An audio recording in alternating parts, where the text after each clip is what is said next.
indispensable pour comprendre ce qui se passe là-bas, c'est-à-dire rajouter un petit peu de contexte. Et vous allez voir que cette petite présentation de l'Iran va déjà changer énormément de vos perspectives. L'Iran, c'est un grand pays à la jonction entre l'Asie et le Moyen-Orient. Un habitant sur 4 du Moyen-Orient est d'ailleurs iranien. Malgré le blocus qui sabote l'économie iranienne, celle-ci est la 5e du Moyen-Orient devant l'économie qatari. Dans le sol iranien, on y retrouve la seconde réserve de gaz au monde et la 4e réserve de pétrole au monde, avec de précieux accès maritimes au détroit d'Ormuz. On produit en Iran des voitures, de la manufacture, du ciment, de la pétrochimie, des armes, le tout contrôlé par l'État et plus précisément les gardiens de la révolution, la classe des militaires, alliés aux mollahs, la classe des religieux. Après la révolution de 1979, ces deux classes prennent de plus en plus de poids dans l'appareil d'État jusqu'à le contrôler aujourd'hui. Côté enseignement, 90% des Iraniens savent lire et écrire,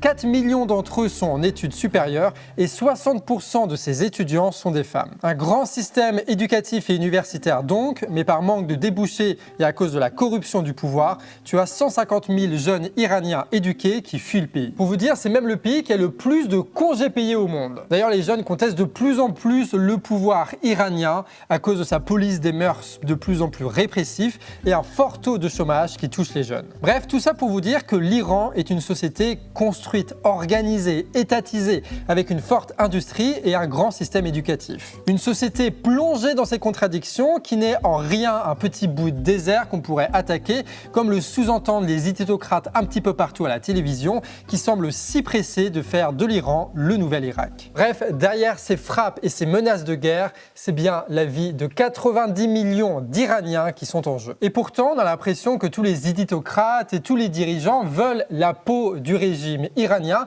quitte à semer le chaos dans cette société construite. Et quels arguments ils utilisent? Le premier d'entre eux, c'est que les mollahs seraient dangereux pour la région puisqu'ils seraient au point de fabriquer une bombe atomique. La toute première analyse de cette vidéo, le nucléaire, c'est un écran de fumée. Déjà, en matière de détention illégale d'armes nucléaires, parlons de l'État israélien. Et oui, le programme israélien a été développé dans le plus grand secret avec le soutien actif de l'industrie française. Et encore aujourd'hui, Israël continue de développer son arsenal nucléaire en violation totale du droit international. Et ça de la part d'un État génocidaire qui a prouvé ces derniers mois sa dangerosité pour toutes les populations de la région. D'autant qu'on rappelle que ceux qui accusent l'Iran, c'est précisément des manipulateurs et des menteurs pathologiques. Donc niveau fiabilité de la source, on a vu mieux. Je veux dire les gars, ça fait quand même 30 ans qu'ils nous disent que l'Iran est à quelques semaines d'avoir la bombe nucléaire. The deadline for attaining this goal is getting extremely close. By next spring, at most by next summer, at current enrichment rates, they will have finished the medium enrichment and move on to the final stage. From there, it's only a few months, possibly a few weeks. That would place a militant Islamic terror regime weeks away from having the fissile material for an entire arsenal of nuclear. Donc on peut se poser la question, est-ce que le régime iranien est-il véritablement dangereux? Eh bien regardons l'histoire. La seule guerre récente menée par l'État iranien, c'est celle contre l'Irak entre 1980 et 1988. Une guerre défensive déclenchée par l'État bassiste irakien. Un conflit extrêmement meurtrier soutenu des deux côtés par les forces occidentales et qui a saigné la jeunesse iranienne. D'ailleurs les mollahs étaient financés à l'époque par le régime états-unien puisqu'il se disait qu'il fallait absolument abattre Saddam, c'était lui la priorité. Voilà, comme quoi les choses changent assez rapidement. Pendant ce temps, l'État israélien et états-unien enchaînent les guerres offensives encore et encore, avec des génocides, le chaos et l'épuration ethnique. Alors oui, si aujourd'hui il y a une urgence belliqueuse à désamorcer dans la région, c'est bien celle menée par Tel Aviv et Washington. Mais il y a une autre raison, plus historique, un peu plus longue à expliquer, qui montre pourquoi est-ce que la voie vers le nucléaire iranien a été pavée par la diplomatie états-unienne. Donc pour comprendre ça, il faut prendre son temps et aller regarder du côté de l'histoire. Il y a donc eu la révolution islamique en 1979 et la guerre Iran-Irak entre 80 et 88. Et donc à partir de 90, les mollahs règnent sur leur territoire et peuvent donc développer une économie. Ils décident alors de relancer le programme nucléaire civil tout en ouvrant leur marché aux investisseurs étrangers. C'est alors que les capitaux affluent, notamment de France. La croissance économique se poursuit, la bourgeoisie continue de se développer autour des militaires et des mollahs, le tout adossé à une stratégie régionale autonome, indépendante des États-Unis et fondée sur leurs gigantesques réserves de gaz et de pétrole. Et c'est précisément à ce moment-là que l'État états-unien renforce ses sanctions contre l'Iran en 1995. Leur message est clair, les entreprises du monde entier doivent choisir, c'est soit l'Iran, soit les États-Unis. Résultat, les investissements en Iran cessent, tu as même des entreprises qui retirent leurs capitaux et donc l'économie iranienne se retrouve violemment bousculée, isolée, presque effondré. Le régime, pour survivre, met en place une stratégie. Renforcer le rôle des gardiens de la révolution dans le pouvoir, structurer des alliances à l'étranger, et notamment avec la Syrie de Bachar al-Assad. Et surtout, maintenir coûte que coûte le programme nucléaire qui devient alors une des rares monnaies d'échange diplomatique. L'arrêt du programme nucléaire iranien est conditionné à l'arrêt du blocus illégal mené par les États-Unis. Un pari risqué, mais qui porte ses fruits en 2015, avec le célèbre accord sur le nucléaire iranien. Pour la première fois en 20 ans, l'économie iranienne respire. Elle se relie aux marchés mondiaux, la pauvreté recule et les investissements reprennent. L'Iran bénéficie aussi de son rôle clé dans la défaite de Daesh, aux côtés des Kurdes et même de l'armée états-unienne.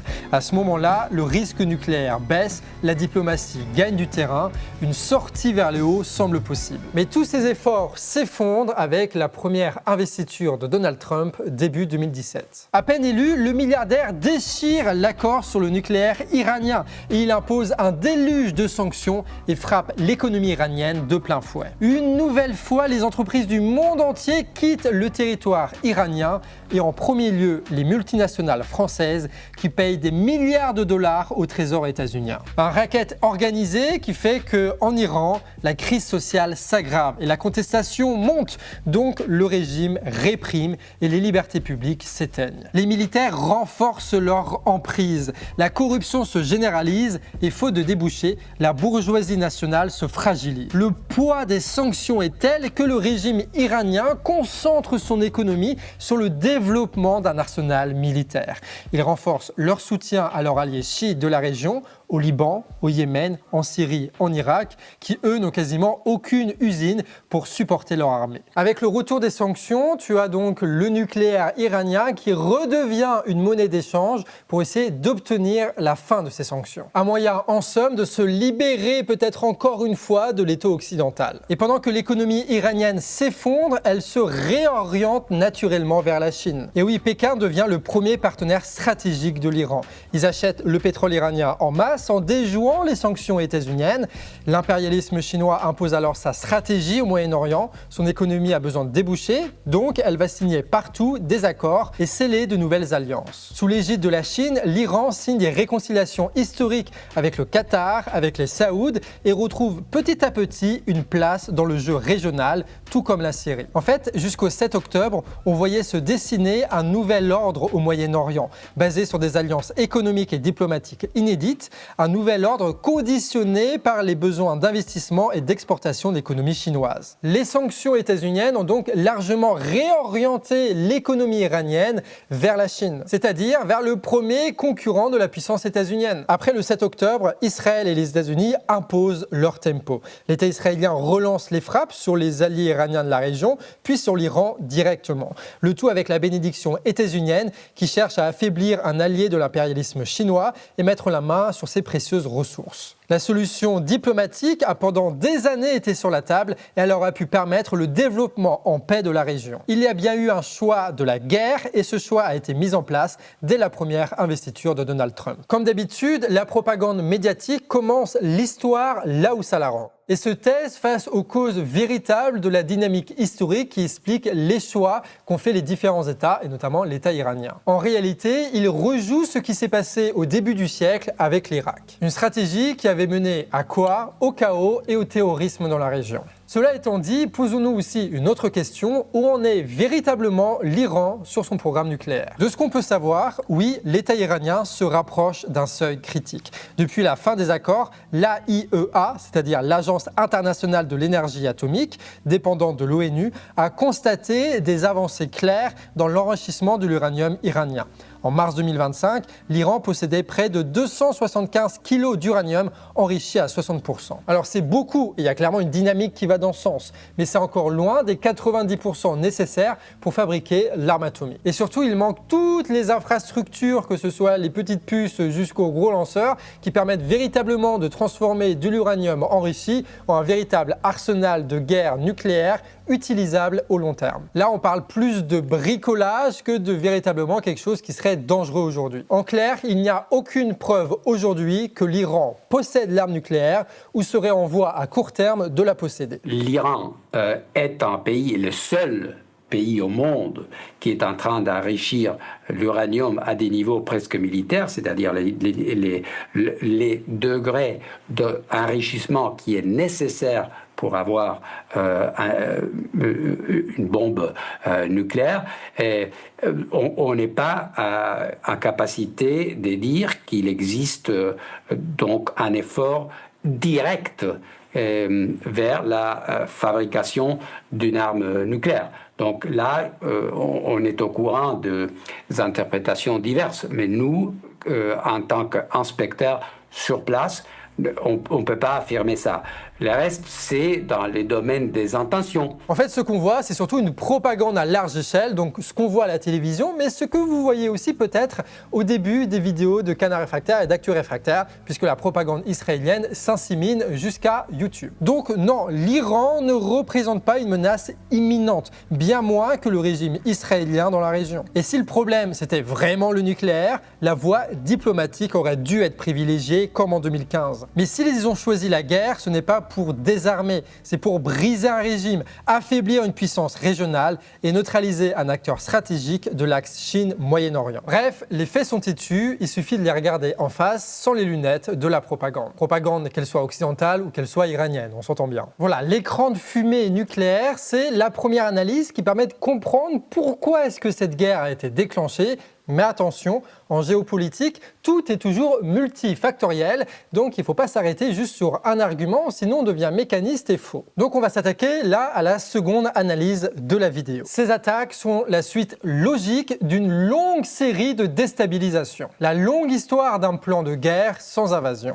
Depuis des années, les plans d'attaque de l'Iran sont sur la table. Aucun dirigeant occidental ne s'en cache. Il suffit d'écouter Trump ou Netanyahou, tout est clair et transparent avec eux. Pourquoi? Parce que l'Iran a le potentiel de devenir une superpuissance régionale hors de contrôle des États-Unis. C'est donc un concurrent direct d'Israël dans la région et désormais un allié stratégique de la Chine. Ça fait longtemps que le régime iranien est concurrent, est un adversaire à l'impérialisme états-unien. Mais pourquoi est-ce que celui-ci se contente de faire des sanctions? Pourquoi est-ce qu'il ne fait pas comme en Irak en débarquant et en envahissant le pays? Déjà parce que l'Iran, c'est un pays qui est immense, montagneux, peuplé, avec une population profondément anti-impérialiste et une armée encore fonctionnelle. Et puis aujourd'hui, on a le recul. L'Iran, l'Afghanistan ou même l'Ukraine nous ont montré les limites des occupations militaires. Les empires ont peur de s'y casser les dents. Alors la stratégie adoptée, elle se passe de soldats sur le terrain ou encore de tanks. Ça va plutôt être des frappes chirurgicales pour déstabiliser et déstructurer le régime iranien,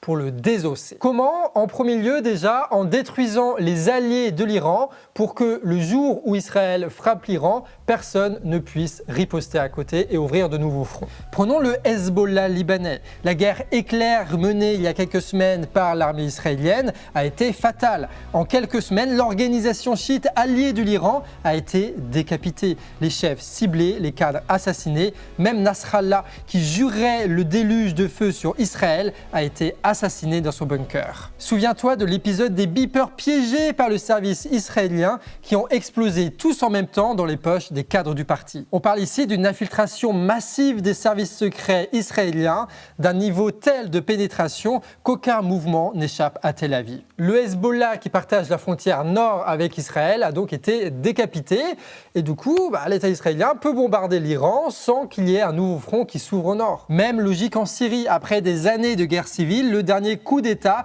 a dégagé les bases iraniennes du pays. Les gardiens de la révolution perdent un appui stratégique, leur accès à la Méditerranée, mais aussi la principale route d'approvisionnement pour le Hezbollah libanais. Au Yémen, les alliés chiites houthis sont aussi affaiblis. Et même le Hamas, qui est dans une bien moindre mesure allié de l'Iran, a été neutralisé. Tout ça s'inscrit dans un plan cohérent. D'ailleurs, Netanyahou lui-même l'a avoué. L'attaque sur l'Iran est en préparation depuis 8 mois, c'est-à-dire pile après la fin de l'offensive contre le Hezbollah. Et aujourd'hui, ce plan de déstabilisation massif passe à l'étape supérieure en attaquant directement le territoire iranien. Les cibles, ce sont les sites nucléaires, les infrastructures militaires, les raffineries pétrolières, les dépôts stratégiques et surtout des figures du régime, des généraux, des ministres, des scientifiques, des ingénieurs. En quelques jours, tu as eu de très nombreux cadres militaires iraniens qui ont été assassinés. Et avec ces cadres en moins, il est beaucoup plus difficile d'organiser une armée ou un service de renseignement. Bref, en assassinant ces cadres,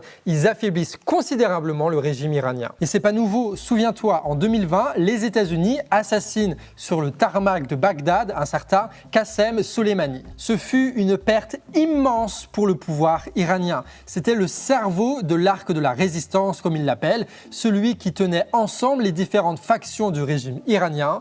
Depuis ce jour-là, l'équilibre est rompu. Et pour vous dire le niveau d'infiltration du service de renseignement israélien, même le chef du Hamas, en visite officielle il y a 1 an en Iran, a été assassiné à Téhéran, juste après la cérémonie d'intronisation du nouveau président iranien, remplaçant le dernier qui est mort dans un mystérieux accident d'hélicoptère. Bref, Tsahal ne frappe pas par hasard, et à chaque fois, il touche un bras, un œil du régime. Alors évidemment, le pouvoir iranien réagit, il bombarde, il envoie des drones, il touche parfois. Il fait même des morts civiles en Israël jusqu'à bombarder un hôpital. Alors oui, il déclenche un incendie dans le centre du Mossad et montre qu'ils peuvent faire mal bien plus que tous ses alliés dans la région. Mais si on fait le bilan, les pertes ne sont pas comparables. L'Iran est frappé au cœur, sa chaîne de commandement est cassée. Ses décisions sont plus lentes, moins claires. Pour le moment, son arsenal, aussi massif soit-il, ne semble pas rivaliser avec la supériorité technologique israélienne. La propagande israélienne exagère les frappes iranienne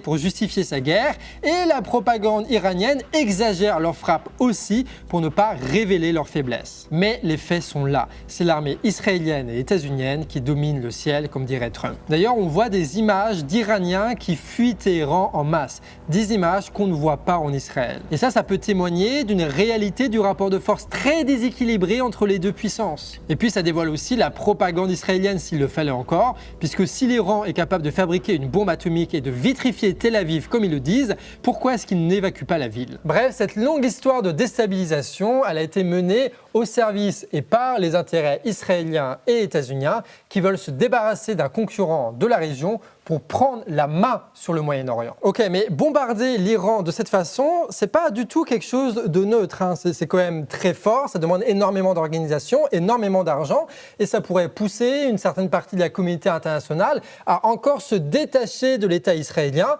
Bref, ça comporte des risques. Mais ce qu'on constate avec l'analyse, c'est que tu as une convergence d'intérêts entre l'impérialisme états-unien et israélien dans la région qui explique ces prises de risques. Quatrième analyse, ceux qui possèdent les armes les plus redoutables sont aussi ceux qui ont intérêt à voir les mollahs s'effondrer. Commençons en Israël. Netanyahou, le Premier ministre israélien, est toujours confronté à une forte opposition politique. La veille même des bombardements en Iran, une minorité de la Knesset tentait sans succès de renverser son gouvernement. Avant le 7 octobre, c'était déjà la tempête avec une mobilisation historique contre sa réforme judiciaire, une réforme qui lui aurait donné pratiquement les pleins pouvoirs. Un moyen aussi de se protéger de toutes ces affaires de corruption. Et puis il a son rôle dans la catastrophe, c'est lui qui a contribué à financer le Hamas pour affaiblir la gauche palestinienne. C'est lui qui a ignoré les alertes des services de renseignement israéliens et égyptiens. Et encore une fois, c'est lui et son gouvernement qui auraient activé la doctrine Hannibal, confirmée par des lanceurs d'alerte dans l'armée israélienne, quitte à sacrifier des otages israéliens dans une guerre totale brutale contre Gaza. En réalité, pour Netanyahou, la guerre permanente, c'est son échappatoire, c'est sa condition pour rester au pouvoir. Mais c'est pas qu'une histoire personnelle. Derrière Netanyahou, tu as tout un appareil qui profite de la situation. Les militaires, les industriels, les bureaucrates. Et une victoire militaire sur Gaza, sur le Liban, sur la Syrie, sur le Yémen et maintenant sur l'Iran, ce serait la consécration du projet impérialiste sioniste. Et puis, il y a des enjeux de conquête, d'abord territoriale, mais aussi énergétique, comme on l'a expliqué dans notre vidéo sur le gaz au large de Gaza et du Liban, convoité par l'État israélien en coopération avec d'autres entreprises françaises et émiraties. Avec un Iran affaibli, Israël peut agir seul dans la région, quasiment sans entrave. Puisque les autres pays arabes et musulmans, t'inquiète, ils coopèrent très bien avec Israël, tant qu'il y a des poignées de main et du pognon, ils adorent ça. Et pendant ce temps, tu as Trump qui a essayé de jouer un petit peu la comédie en disant « je suis le faiseur de paix, machin, machin ». Beaucoup l'ont cru, il a été élu sur son slogan, mais la réalité est tout autre. Et oui, parce que la mascarade n'a pas duré. L'opération israélienne était prévue depuis 8 mois et elle a été utilisée par la diplomatie états-unienne comme une menace, comme un chantage pour accélérer la signature d'un nouvel accord sur le nucléaire iranien qui serait largement défavorable à l'Iran. Face à ce chantage, est-ce que ces négociations n'étaient pas qu'un jeu de dupes? En tout cas, c'est ce qu'ont dénoncé les mollahs. Et face au refus iranien, la guerre israélienne a été validée, appuyée et relayée par l'impérialisme états-unien, et ça 2 jours avant une nouvelle journée de négociations prévue. Une guerre menée au passage avec du matériel états-unien que l'armée israélienne ne peut pas déployer sans l'autorisation de ses généreux financeurs. Bref, cette guerre, elle a été poussée et elle est devenue une opportunité pour l'impérialisme états-unien. Une manière d'imposer leurs conditions au Moyen-Orient, de dégager la Chine de la région, de couper un de ses principaux fournisseurs de pétrole, mais aussi de ramener l'Arabie Saoudite dans son giron stratégique. Parce que oui, pour la petite histoire, les États-Unis, depuis le schiste et compagnie, sont devenus exportateurs nets de pétrole. Ils n'ont plus besoin du brut saoudien. Et donc ce brut saoudien, il est vendu maintenant à la Chine. Et ça, Washington ne peut plus l'accepter. Et donc en tapant sur l'Iran, il pousse l'Arabie Saoudite à se réorienter vers les USA et s'attaque donc aux fournisseurs de pétrole de la Chine. L'impérialisme états-unien avance ses pions. Leur objectif, c'est quoi? C'est peut-être la résurrection d'un projet qu'ils appelaient l'OTAN moyen-orientale, qui était centré sur les États-Unis et Israël, comme il avait été annoncé en 2022 avant le 7 octobre. Et Trump, dans tout ça, il joue sur tous les tableaux à la fois. S'il évite la guerre, c'est un pacificateur. S'il déclenche un cessez-le-feu, il récolte la gloire. S'il bombarde, il libère les Iraniens du joug des mollahs. Et s'il protège Israël, il devient un rempart contre l'antisémitisme. Un scénario gagnant-gagnant qui prolonge la politique de Biden, qui prolongeait jusque-là la politique de Trump. Bref, les guerres, encore une fois, sont un excellent levier diplomatique et économique. Comme dirait l'autre, vous connaissez la citation maintenant, la guerre, c'est la continuité de la politique